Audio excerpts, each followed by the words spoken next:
বিশ্বনাথ চাৰিআলিৰ ওপৰ বাগমৰা গাঁও নিবাসী পল্লৱী বৰা কালিৰ পৰা নিৰুদ্দেশ হৈ আছে।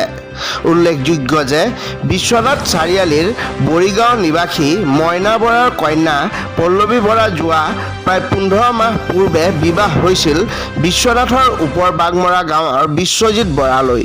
বিবাহৰ পিছত সকলো ঠিকে আছিল যদিও কালি ৰাতিপুৱা 10 মান বজাৰ পৰা নিৰুদ্দেশ হয় পল্লৱী বৰা। ইতিমধ্যে পৰিয়ালৰ লোকে জিঞ্জিয়া আৰক্ষী থানাত এই সম্পৰ্কে এক অভিযোগ দিয়াৰ লগতে সম্পৰ্কীয় লোকৰ ঘৰতো সন্ধান বিচাৰিছে যদিও এই পৰ্যন্ত সন্ধান লাভ কৰা নাই পল্লৱীৰ। সেয়েহে কোনো সদাশয় ব্যক্তিয়ে পল্লৱীৰ সন্ধান লাভ কৰিলে জিঞ্জিয়া আৰক্ষীৰ লগত যোগাযোগ কৰিবলৈ আহ্বান জনাইছে পৰিয়ালৰ লোকে। 7 বজাত ছোৱালীজনী এনেকৈ ওলাই আহিছে হস্পিটেল যাওঁ বুলি। ওলাই আহি পেলাই ছোৱালীজনী চাৰিআলি আহোঁ বুলি অকণমান টাইম খোজকাঢ়ি আহিলে। আহি পেলাই এনেকৈ নিলা টমটম এখনত আহিলে।